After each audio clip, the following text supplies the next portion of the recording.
Oh dear, Camilla. How unfortunate for you to expect your sister-in-law to pay for damages. I'm just a housewife and money is a foreign concept to me. I have no savings and I don't bother myself with trivial matters like part-time jobs.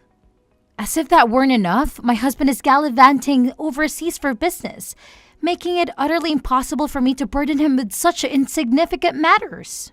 I don't care if you're my sister-in-law or not, but you just crashed right into my brand new house. You really should be feeling more remorseful about this mess. It's a miracle nobody got seriously hurt, or worse. Ah, come on, that's an exaggeration. It's not like you can live in it anymore. What are you even saying? There's a massive hole in the living room wall. Who in the world would want to live in a house with a mess like this? It's a total disaster. Hey, genius, ever thought about living upstairs instead? Let me enlighten you with a little story from high school days. My friend's place went up in flames, and guess what? They brilliantly boarded up the charred hallway and carried on living in the unscathed part of the house. Voila! Problem solved. No way. That's not gonna cut it. It's not safe for starters. And seriously, what are we supposed to do during winter? Can't exactly cozy up on a freezing upper floor, right? We need a proper solution here, not some half-baked idea. All right, hear me out. I've got a solution for you. I'll take the house off your hands. I'm pretty handy with good old DIY stuff, you know? I roll up my sleeves and do all the repairs myself. Trust me, I'll do a better job than that building company you hired. Just you wait and see, and I'll have this place looking better than ever in no time. So where are we supposed to live? Down by the docks, there are tons of rooms available for rent. Back in the day, those places used to house the families of the dock workers, but things changed when the shipping companies went belly up after the workers demanded more than they could afford. Anyway, the point is, there are some sweet deals to be found down there. Aren't you forgetting something? You are the one who caused all this when you drove your damn car through my living room. Look, I get it all right. I can't just magically come up with the money for repairs, and you're not keen on the living upstairs idea. Times have been tough since my company went bankrupt, and I've been scraping by as a housewife. Even if I wanted to, I couldn't pay for a thing right now. But let's be real here. Whose bright idea was it to skip on insurance? Seriously, what were you thinking? Anyone could lose control of their wheels and crash into your precious house. Without insurance, you'd be in deep trouble. It's a tough pill to swallow, but we gotta face the consequences of our choices, you know? I think you've learned a valuable lesson here. If you had just gotten some third-party insurance, we wouldn't be in this mess right now. Don't you dare try to pin the blame on me. I can already see it coming. You'll say it's my fault for building a house right where you lost control, won't you? Give me a break. Good. Point that. You have to pay for the damages. It's only fair.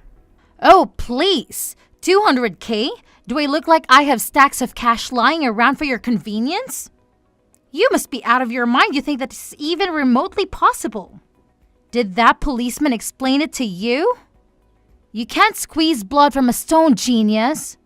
Just like I've been telling you, I'm just a humble housewife. There's absolutely no way I can scrape together $200,000. Hey, have you considered asking your husband or your parents to lend you the money? We cannot have a massive hole in the front of our house. It's not just about the cold and safety concerns. It looks downright hideous too. There's gotta be some way for you to make things right and find a solution. My husband does have some cash, but let me tell you, he's the epitome of stinginess. The guy even swipes toilet paper from the bus station if you can't believe it. He's a total tightwad, and it's frustrating as heck. As for my parents, things aren't exactly rosy there either. My dad had to take early retirement at 55, and he pretty much drank away most of the payout he got. It's a mess, and I can't really turn to them for help. They might just disown me if I even bring it up. So yeah, it's a tough spot all around. Can you not make this about you? You wrecked my house, and you need to make it right. Don't go giving me a sob story about your family. It doesn't concern me. I just need to fix my house. I told you I don't have any money, and yet you're still harassing me and telling me to find a way. That sounds like a threat to me. How is that a threat? Find a way to suddenly give you $200,000? You sound like a mafia. Am I going to wake up with a horse head in my bed? A concrete ball gown, perhaps? A concrete ball gown? Look, Camilla, I didn't crash my car into your house because I wanted to, you know? It wasn't part of a master plan. Step 1, take out the front wall. Step 2, not pay for it. Your kid suddenly ran out into the road and I swerved to miss him. That's why I crashed into your house. Count yourself lucky. Would you rather have a smashed front room or a smashed dead kid? Why haven't you said anything about this until now? Were you just waiting to see how far your other excuses would stretch? If I did that, then your boy would be made out of to be villain. I wanted to save him all that. He had a bad enough experience by nearly being hit by the car. Your car. Yes, my car. Poor boy was scared out of his twits. I kept quiet about it, but you started threatening me and left me no choice. What a load of rubbish. See? With that kind of denial and refusal to hear the truth, I didn't stand a chance. I'm automatically guilty, is that it? Do you have any proof that what I'm saying isn't what happened? Security camera footage, maybe? No, we don't. And I haven't asked the neighbors. Well, you just moved in. You wouldn't have had time to set up the cameras yet. So, without a shred of evidence to disprove my account of events, you make demands of huge amounts of compensation money? That's a bit presumptuous, don't you think? Rude, even. What kind of woman are you? Look, I feel bad about smashing into your house. Who wouldn't? But I already told you, I'm going to declare personal bankruptcy. I don't have a penny to my name or you're getting off on this. Having a little power trip? Doesn't make you feel big demanding huge amounts of money from someone you know that doesn't have a cent to her name? No amount of verbal diarrhea is going to get you out of this. I'll get my money one way or another. Did you have to say that? Come on, I'm under enough stress as it is. I don't have a car. Can you imagine how inconvenient that is? Unbelievable.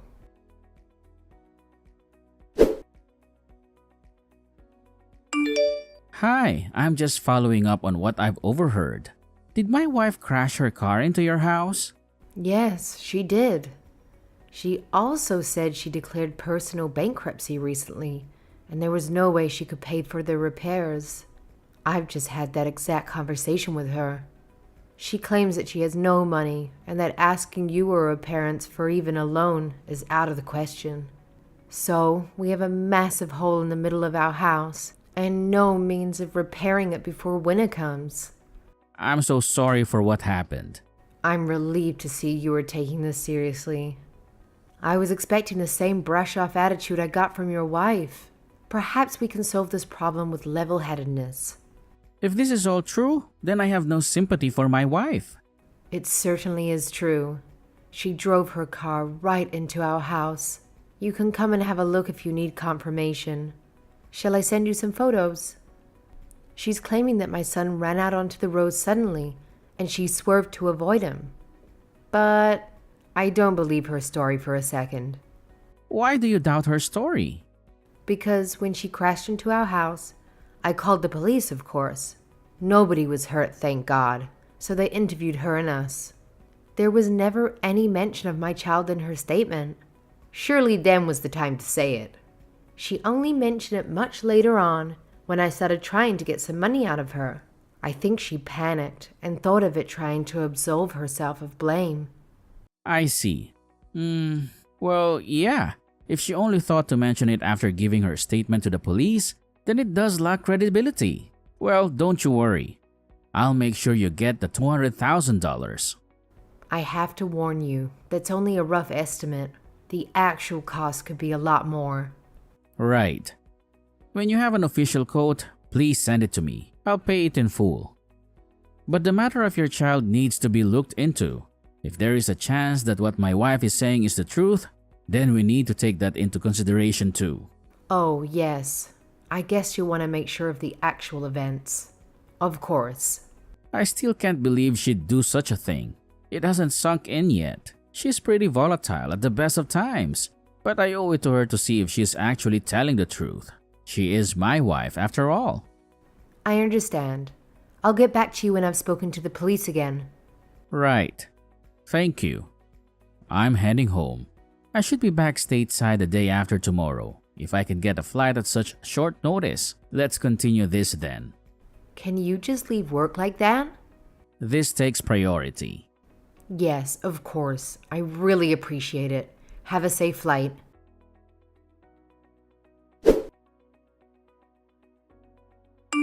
Hey, how long were you planning on ringing my doorbell? If you ring and no one comes to the door, that should tell you no one is home. It's common sense. Anyway, I've disconnected it. I know you're in there, so just open the door. You'll regret not talking to me. There you go, threatening me again. Who's out there with you? Some of your Sicilian friends? I'll regret opening the door. I've already told you I'm insolvent. I can't even pay for my car to be fixed. I forbid you to declare bankruptcy. What's this sudden change of attitude? Who is this? This is your husband, William. What? Where are you? I thought you weren't coming back for another few months. I heard about what happened and dropped everything. You've really gone and done it this time. What the hell were you thinking? Did you think you'd get away with it? Hang on a second. That's not what happened at all. I've explained everything that happened to Camilla and she started threatening me. What are you talking about? You drove your car into her house. She's trying to discuss the matter with you and you're trying to wriggle out paying for the damages you caused by claiming bankruptcy. Like I told Camilla, I'm not the only one to blame here. Her son came out of nowhere. I had no choice but to take evasive action. If I hadn't done that, we'd be having a much more serious conversation. I've heard all about that too. It seems you only remember this as an afterthought. Why on earth would you not tell it to the police? I told Camilla this. If I had just told the truth, her son would have appeared to be the cause of it all. I imagined the poor little guy shouldering the blame of having caused a car to destroy his house. I thought about the burden of shame he would have felt the rest of his life. I was looking out for him. I was thinking of his future. How many more lies are you going to keep adding to your story? It would be best if you just came clean and face up to what you've done. No way, I'm not paying a nickel. I'm not the one who caused this. I did nothing wrong. If you still demand that I pay, I will declare bankruptcy. $200,000 is a huge amount of cash. I can't possibly pay that. I'm a victim. Her son is a real cause of this. All I did was try and save his life, and this is the things I get? Thank you, Brooklyn, for saving my son's life. Now, give me all your money. Now, my own husband has taken the other side. I'm betrayed. Oh, how horrible it is to be cast aside by the one you love most. There is security camera footage from the house across the road. However, Oh? And? there doesn't seem to be any sign of the child you said you swerved to missing hitting. It would appear that you swerved for some unknown reason and accelerated into Camilla's house. That is what the video footage shows. Would you care to explain that? How about telling the truth this time? There is a video footage, then? Yep, from the house across the street. They had recently installed the latest kind, so it is shown clearly. Camilla received a copy yesterday. The police, of course, also have a copy. I've seen it too. I watched it over and over, trying to see if I could detect even the smallest hint of a child in the picture. However, you try and frame it. You are 100% to blame. And the driver is shown clearly? Yes, it is you without a doubt. You might have gotten lucky with one of those old grainy black and white cameras people used to use. But this was broad daylight and the video is 4K quality. I could even see the top of your snake tattoo that comes up the side of your neck. And the final nail in the coffin, you are taking a swig from a can of beer. There is no way out of this. It's a DUI at the least. Probably willful damage too. Not a lawyer in the country would touch it. By trying to hide it and blame it on a child, you've made it exponentially worse. Did you think you'd get lucky and be able to blame Camilla's son and get away with not paying anything? Wait, maybe I'm remembering it wrong. Maybe I just thought I saw a kid come flying out in front of me. But it's nowhere near a DUI. I was thirsty. All there was in the fridge was a beer, so I took it, a single beer. I spoke to the police right after it happened and they didn't breathe test me. What does that tell you? So what are you trying to say? You know there are laws in this state forbidding open alcoholic drinks in vehicles. You were drunk and drove into someone's house, somehow getting lucky that no one was in the living room. You are caught on camera drinking a beer, and you would still try to get out of paying reparations? I'm astounded. I mean, I knew you were a little crazy, but I always found that unpredictable part of you fun. But you seem to be able to add lie upon lie without the slightest feeling of guilt. I'm sorry. I was lonely with you being away. Lonely? So who was the man in the passenger seat? Yes, Brooklyn. I saw him in the video. Oh, that is in there too, huh? I guess I should come clean then. You think? This should have all been told to the police when they first arrived on the scene. You've tried to cover it up with all your lies. I was overseas, away from my family, trying to satisfy my boss in order to get a promotion, and all the while you were off drinking and driving into people's houses and having an affair. Wait, I repent. I've seen the error of my ways. I'll never do it again. I throw myself in your mercy. Forgive me. I was only on my own. You'd have done the same thing. I'm not a monster. I won't divorce you right away. For a start, you are now in debt to me to the tune of $200,000 to be paid as soon as your first paycheck arrives. First paycheck? You know I don't have a job. He's been very helpful. He's going to introduce you to a friend of his who owns a factory. You can start there next week. See, I've taken care of it. I've done my best to clean up this mess you've gotten yourself into. A factory? What do I know about working in a factory? I've been a housewife for the last 10 years.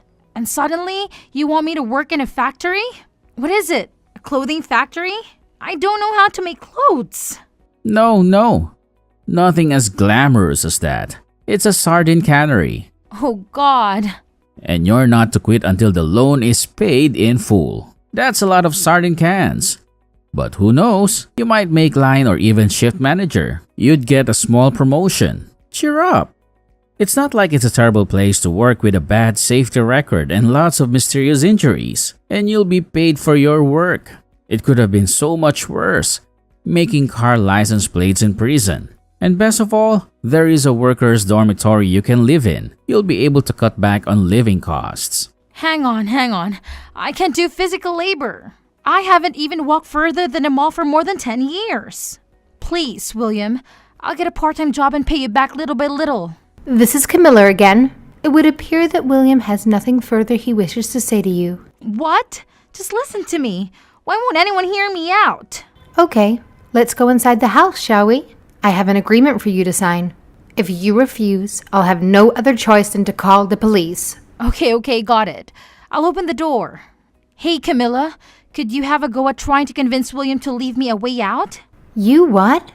There's absolutely no way I can work in a factory or live in a dormitory until I've paid back $200,000. It sounds like a prison sentence.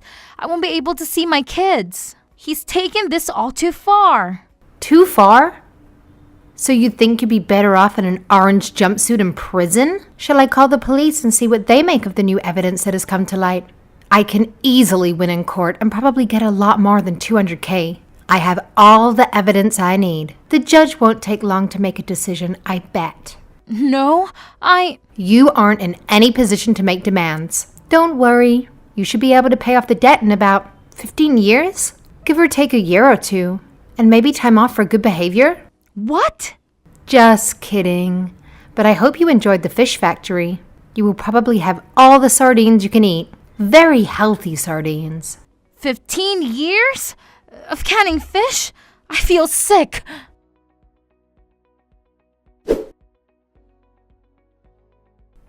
Afterwards, William took Brooklyn back to her hometown and got her settled into the dormitory with the factory workers at the sardine factory. Brooklyn's father tagged along to introduce her to the owner. Turns out, the job involves some serious back-breaking work, loading heavy boxes onto trucks. The work conditions are cramped, and it's a real challenge to communicate with the other workers who come from different countries. Once you get the hang of it and pick up the pace, the pay isn't too shabby. But for someone like Brooklyn who's never done physical labor before, it's a whole new level of grueling. I reckon she'll eventually get used to it, but it will take a few more months. On the bright side, she's finally owning up to what she did and taking responsibility. Now she's laser focused on paying back the money as fast as possible. And you know what? The best part of it all, William came through with the money we needed, and our house has a living room wall back in place. Just to be safe, I've made sure to get the house insured against any future mishaps like this. I even invested in a sturdy fence that can at least slow down any rogue car. Dealing with such a selfish liar like Brooklyn was a nightmare, but I've definitely learned a lot from the experience. Things are pretty much back to normal for my family and I. But I can't say the same for Brooklyn. She's got plenty of time to reflect on her actions. Well, about 15 years, give or take.